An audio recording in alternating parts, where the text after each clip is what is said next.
Welcome to Solanki education digital. બાળકો, ચાલો આજે આપણે શીખીશું ધોરણ 5 ગણિત ગમ્મત સ્વાધ્યાય પોથી પાઠ છે 5મો, તે સરખું દેખાય છે. દાખલો 5મો, નીચેના મૂળાક્ષરો અને અંકોમાંથી બે સરખા ભાગમાં વિભાજિત થતા, વિભાજિત એટલે જુદા પડતા મૂળાક્ષરો અને અંકોમાં ત્રુટક રેખા દોરો. બંનેને જુદા પાડીને આપણે મૂળાક્ષરોમાંથી ત્રુટક રેખા દોરવાની છે. તો આપણે આવશે બી.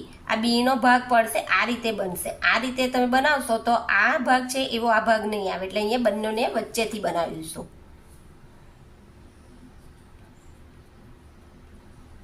આ રીતે આ જેમાં નહીં બનશે, એફમાં પણ નહીં બને, પણ આઈમાં બનશે.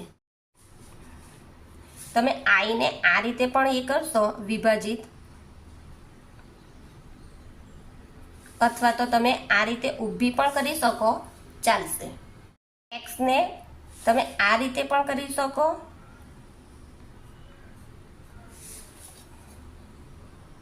જી માં ભાગ નહીં બને, એચ નો બનશે. તો એચ નો પણ કેવી રીતના બનશે?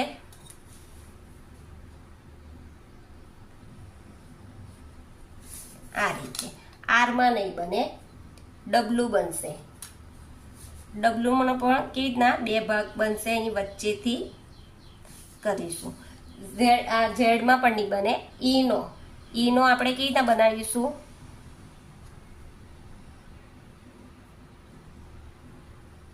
આ રીતે.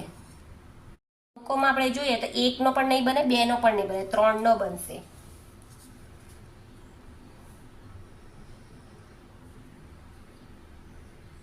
આ રીતે ત્રુટક રેખા બનશે.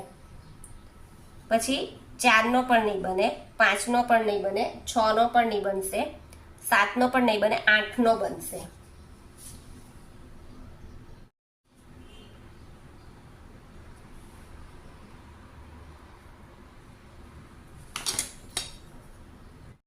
બને.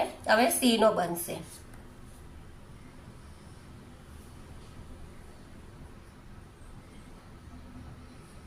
આ રીતે. હવે એસ નો પણ નહીં બને, કે નો પણ નહીં બને. દાખલો 6, નીચેની ડિઝાઇન બે સરખા ભાગમાં વિભાજિત થાય તે રીતે રંગ પૂરો. તો જો અહીંયા આપણને આપ્યું છે, તો આપણે આવી રીતના ત્રુટક રેખા દોરી દઈએ.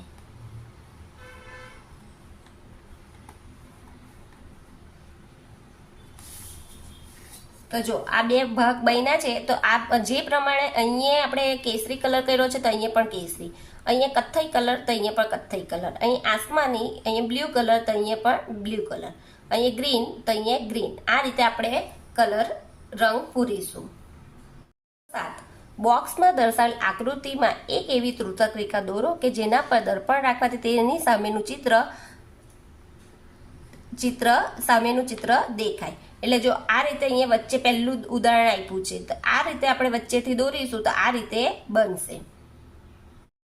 આપણે અહીંયા આપ્યું છે, તો અહીંયા આ રીતે આકાર લાવવો હોય તો આપણે અહીંયાથી રેખા દોરીશું. આવી ત્રુટક રેખા એટલે આપણે ત્રુટક રેખા એટલે ગુજરાતીમાં બોલીએ કે તૂટેલી રેખા, અથવા તો આવી અડધી રેખા. તો આવી રીતના દોરીશું તો આ ભાગ બનશે. પણ આપણે આ રીતે જ ત્રુટક રેખા દોરીશું, તો આવી રીતના ભાગ બનશે. ત્રીજું પણ આપણે આ રીતે દોરીશું ત્રુટક રેખા, તો આ ભાગ આ રીતે આવશે. ચોથાનો પણ આવો આકાર લાવવો હોય તો પછી આપણે અહીંયા વચ્ચે આવી રીતના ત્રુટક રેખા દોરીશું. અહીંયાથી આપણે રેખા આવી ત્રુટક દોરીશું તો આ રીતે ભાગ બનશે. આપણે અહીંયા વચ્ચેથી આવી રીતના આ રીતે આપણે ત્રુટક રેખા દોરીશું તો દર્પણમાં આ રીતે દેખાશે. આ રીતે અહીંયાથી ત્રુટક રેખા દોરીશું તો દર્પણમાં આ રીતે દેખાશે. અહીંયાથી આપણે આવી ત્રુટક રેખા દોરીશું તો આ રીતે દર્પણમાં દેખાશે. આ રીતે આપણે ત્રુટક રેખા દોરીશું તો આપણો આ રીતે દર્પણમાં દેખાશે. અહીંયાથી આપણે આવી રીતના ત્રુટક રેખા દોરીશું તો દર્પણમાં આ રીતે દેખાશે.